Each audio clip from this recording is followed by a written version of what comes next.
बघा question number D आहे. तर क्वेश्चन नंबर डी काय, find the order and degree of following differential equation. Cube root of D square Y upon D X square equals to under root D Y by D X. ठीक आहे. आता आपल्याला इथं काय सांगितलं आहे, order आणि डिग्री फाइंड आउट करायची. तर ऑर्डर काय राहते बघा, ऑर्डर इट इज हायेस्ट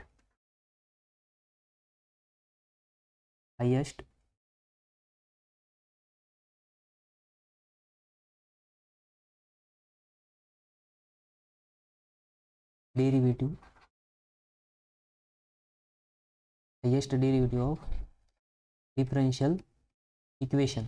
आणि डिग्री काय राहते, it is power of highest derivative term.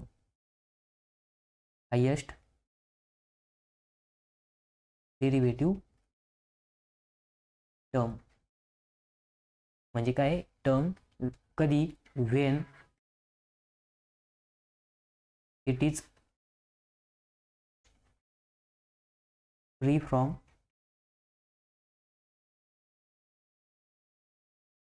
Fraction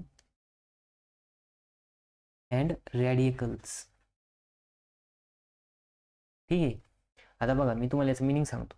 highest derivative म्हणजे काय की ह्या टर्ममध्ये प्रेझेंट असलेल्या हायेस्ट डेरिव्हेटिव्ह. आणि डिग्री काय राहते, it is the power of highest derivative term. म्हणजे ज्या टर्मचा हायेस्ट डेरिव्हेटिव्ह आहे त्या टर्मची पॉवर म्हणजेच काय, A raise to 2 A raise to 3 म्हणजे रेस टू जे राहणार आहे ती पॉवर राहणार. ठीक आहे, ती डिग्री राहणार आहे. बट त्याला एक कंडिशन आहे, व्हेन इट इज फ्री म्हणजे डिफरन्शियल इक्वेशन फ्री पाहिजे. कशापासून, फ्रॅक्शनच्या पासून आणि रॅडिकलच्या पासून. ठीक आहे.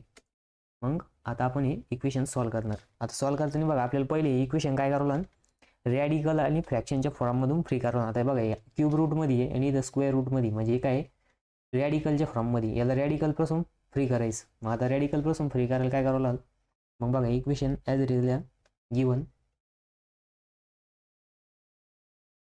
इक्वेशन दिलेलं आहे आपल्याला, cube root of D square Y by D X square equals to under root of D Y by D X. ठीक आहे. आता याला रॅडिकलपासून फ्री करायचं आहे.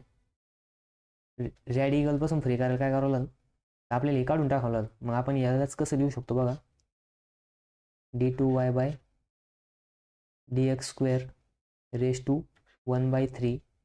आणि याला पण स्क्वेअर रूटला काय लिहू शकतो आपण, dy by D X bracket raise to 1/2. आता बघा आपण याला काय केलं, रॅडिकलच्या फॉर्ममधून फ्री केलं, पण हा कसा आला, फ्रॅक्शनच्या फॉर्ममध्ये आला. मग त्याला फ्रॅक्शनच्या फॉर्ममध्ये जी पॉवर आहे त्याला काय करावं लागेल, आपल्याला फ्री करावं लागेल. बघा जर आपण या इक्वेशनचा स्क्वेअर आणि क्यूब जर केला एक वेळेस, मग बघा तुम्हाला समजायसाठी मी पहिले स्क्वेअर करतो. ठीक आहे. मग इथं लिहा स्क्वेअरिंग ऑन बोथ साईड. मग दोन्ही बाजून जर स्क्वेअर केला, d2y by D X square, मग बघा इथं ऑलरेडी 1/3 आहे. आणि आपण काय करणार, याचा स्क्वेअर करणार. मग equals to dy by D X. बघा आपण इथं ही सेपरेट टर्म लिहिण्यापेक्षा इथंच तुम्हाला डायरेक्ट दाखवतो. ठीक आहे.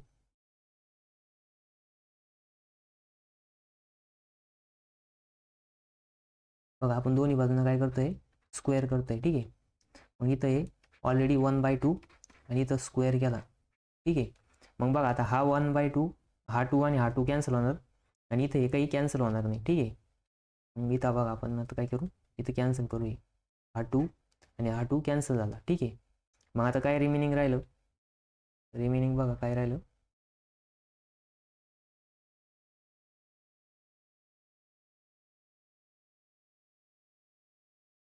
तर इथं राहील d2y by D X square bracket raise to 2/3 equals to, इथं 2 कट झाला, मग dy by D X raise to 1 राहिलं. ठीक आहे.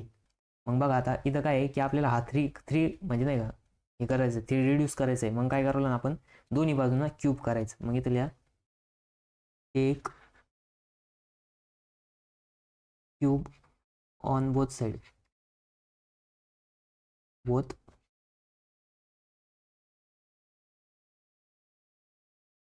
साइड. ठीक आहे. मग दोन्ही बाजून जर आपण क्यूब केला तर काय होईल, d2y dx square raise to 2/3 into 3. परत इथं dy dx रेस टू 1 होतं, इंटू परत काय होणार 3. ठीक आहे, इंटू 3. इथं काय होईल, आता हा 3 कट होणार आणि इथं काय राहणार, स्क्वेअर राहणार. ठीक आहे. मग बघा d2y dx square raise to 2 equals to dy dx raise to 3. आता बघा आपलं इक्वेशन काय आहे की रॅडिकल आणि फ्रॅक्शनच्या फॉर्ममधून फ्री झालं. मग आता आपण याची डिग्री आणि ऑर्डर फाइंड आउट करू शकतो. मग बघा आता इथं हायेस्ट डेरिव्हेटिव्ह असलेली टर्म कोणती आहे, तर हायेस्ट डेरिव्हेटिव्ह असलेली टर्म ही आहे बघा. मग काय आहे, आपण इथं लिहायचं खाली हायेस्ट डेरिव्हेटिव्ह टर्म, हायेस्ट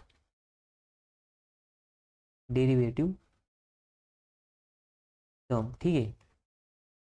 मग हायेस्ट डेरिव्हेटिव्ह टर्मचा डेरिव्हेटिव्ह किती आहे, हायेस्ट डेरिव्हेटिव्ह 2 आहे. मग इथं काय येणार बघा, आता आपली डिग्री इक्वल्स टू ऑर्डर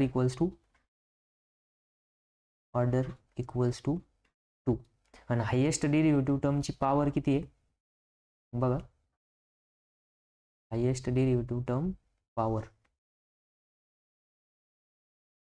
मग ती म्हणजेच काय राहते, डिग्री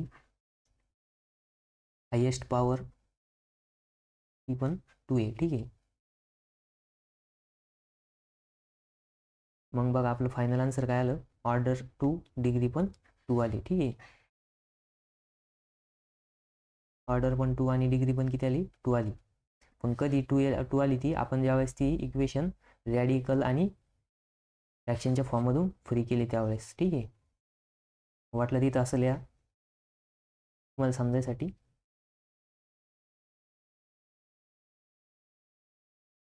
पॉवर. ठीक आहे. ही काय आहे, पॉवर आहे. आणि ही काय आहे, हा काय आहे, डेरिव्हेटिव्ह. ठीक आहे.